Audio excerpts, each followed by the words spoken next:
Welcome to Paraclimbing, in my biased opinion, the best event out of the Salt Lake City calendar. Now, the athletes behind me are qualifying, but before we get into the paraclimbing action, we thought we'd take a step back. Yesterday was a rest day, but of course, the athletes didn't rest. The able-bodied athletes went to the TC, and there they got to try the finals problems and have a little working session. It was great, so check out the footage. A name taker, I'm a storm chaser, a ringleader. I said welcome to the show, it's about to get crazy. Won't believe your eyes, yeah, I know I'm amazing. Got that bite and got that bark too. Got that spice and sweet honeydew.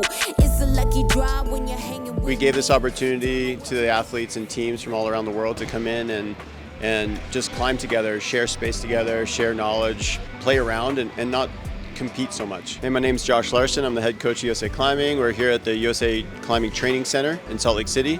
World Cup finals just finished yesterday, and we have athletes here from all over the world playing around on the boulders, learning the moves, getting a rare opportunity to get back on finals boulders. It's really nice to see so many different countries train together and athletes talk to each other and work on the boulders together, so I think it will be a really good session.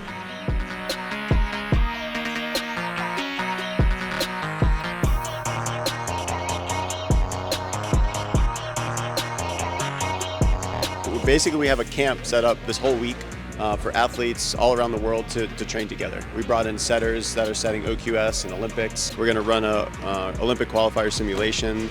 We're going to have setter and athlete interactive sessions together. It's going to be great. I'm really excited that this is happening. Yeah, I've just tried this like twice now.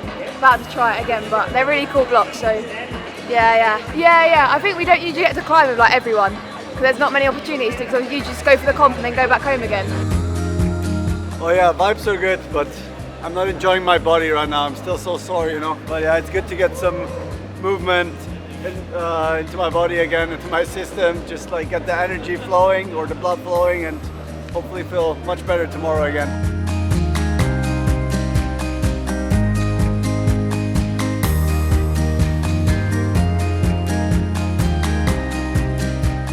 I like seeing like these guys just rolling around and just being friendly with each other. You know, one coach, a German coach, might go up to a U.S. athlete and give him some advice, or just talk about something, break the ice a little bit, so there's less tension at events too. You're more of a friendship kind of environment. So yeah, that's what I'm excited about, seeing all these athletes just climbing together.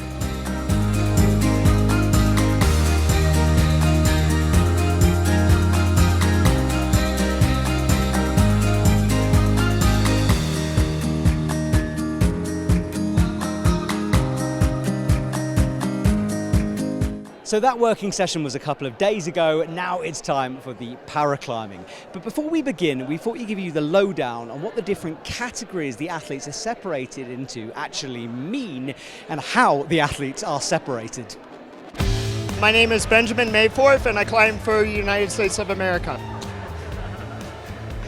The RP category stands for limited range of motion or limited power inside of your body.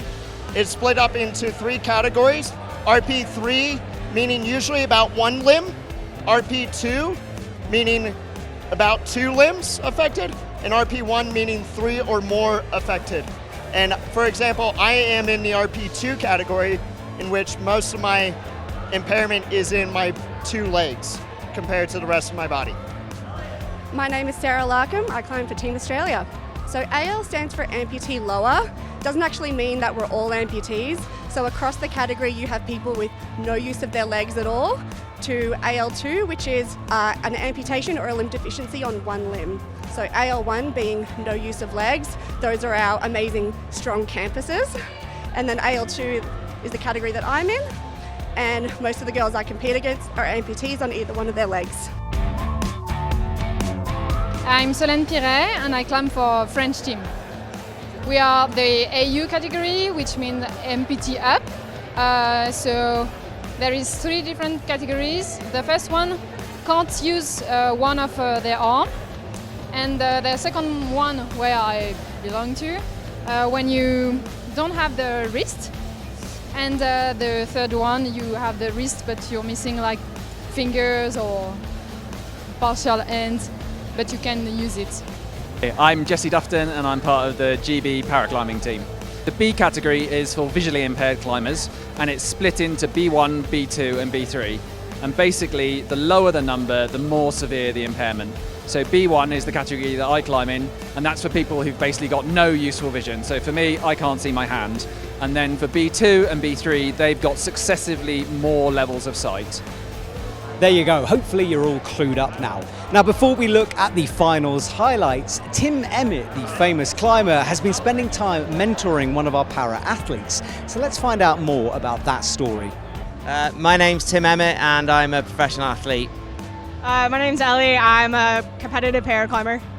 We teamed up as part of the SAMI, which is the Scarpa Athlete Mentoring Initiative, and I am mentoring Ellie, and Ellie's my mentee, and we're teaming up for the year. So yeah, what do you think about that, Ellie? Yeah, pretty stoked. Got some cool projects coming up. Just met in Denver in an in-person meeting, which was very cool. And then Tim was kind enough to fly down from Squamish to come watch me climb and just kind of see what the paraclimbing world is about and how everyone is competing and stuff.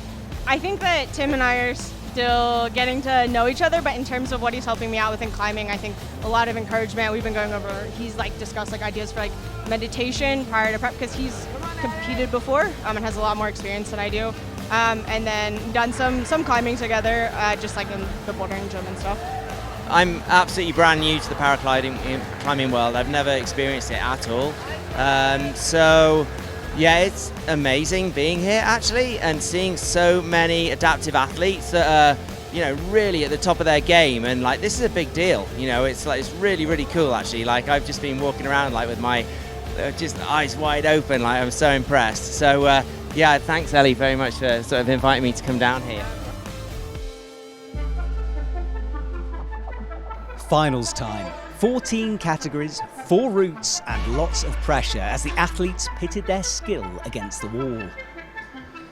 USA had even more to cheer about as Nat Varel climbed her way to a top spot podium finish in women's RP3. An impressive performance from her, indicating she's got more to give during the rest of the season.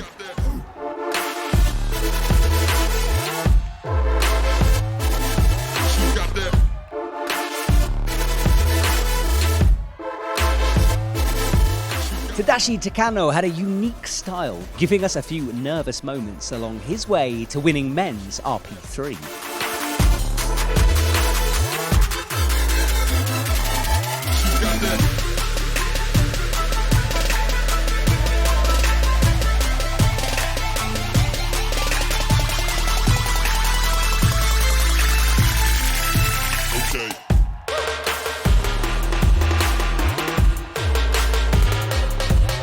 Jasmine Plank nearly didn't make it to the comp due to a pulley injury.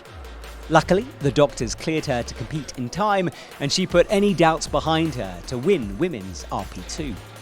The route was amazing. It was my first time of RP2 victory, and I'm so happy. And it was not clear can I come to Salt Lake or not, and so the victory is the best what I can have today. Okay. Spain took a gold medal in men's RP2, with Ivan Escolar doing well on his tricky route. He beat birthday boy and close rival Benjamin Mayforth to the medal.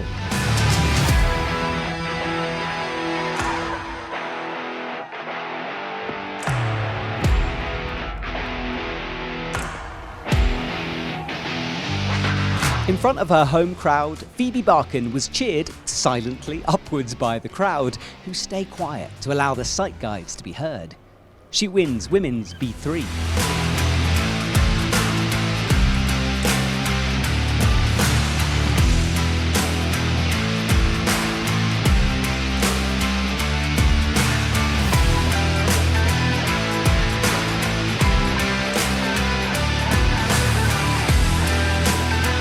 Fumiya Hamonui looked relaxed as he cruised his way to the win in men's B3. With Japan seemingly dominant in the men's visually impaired groups, other teams will be scratching their heads about how to beat them.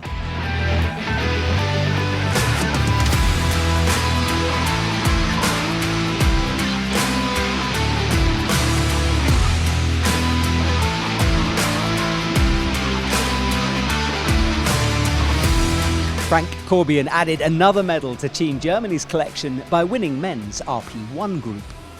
It was close between him and Alois Potier, but eventually Frank claimed victory. He's so happy to be back on the climbing circuit. He's so happy to be climbing again because he had an injury last year and missed the whole season. And it was the perfect start to come back.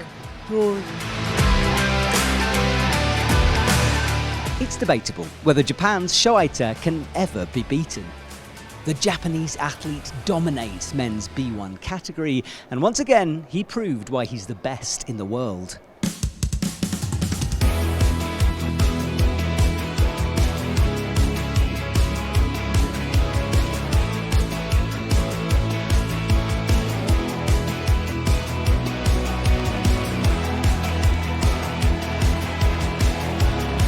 The Swiss para team seems to be growing daily as more and more athletes join the fold.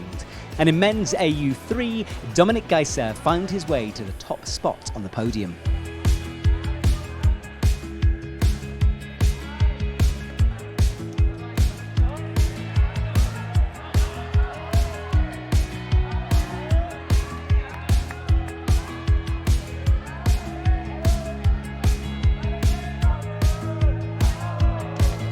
Lucie Jarige took gold in women's AL2. The French athlete is always one to watch, and usually the favourite, and she proved her fans right once again. I'm very proud because I topped the 3 routes, 2 of quali, and I topped the final, so for me the job is done. And about the route, it was amazing, very steep, I like it. The 10 last moves were very, very hard. There was no transition, it was direct. And we had to keep a bit of energy to finish it. So I'm very proud of it. Beating the home crowd favourite Brian Zozuela was Kevin Bartek from Germany. It was a tense men's AU2 final. As the season ramps up, we're looking forward to more battles in this competitive category.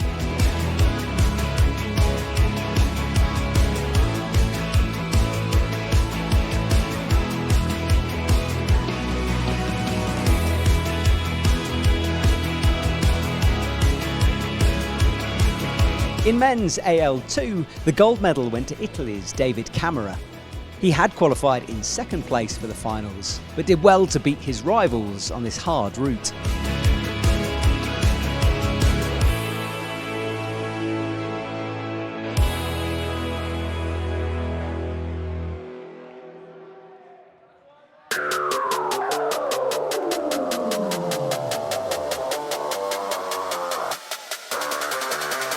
Now, we have a split screen as Angeline Edzela and Celine Piret climbed at the same time.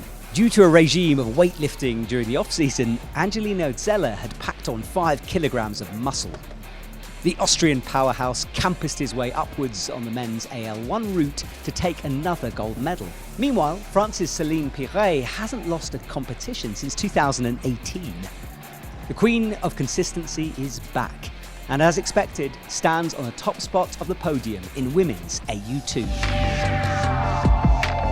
Yeah, I'm super happy about the final route. It was amazing. Now I feel a little bit heavy. I have 5 kilos more than my competition weight, and yeah, but it works good. Then when I lost weight, it would be more better to climb, and it's super cool to be here, and I'm super excited for the next World Cup in Innsbruck.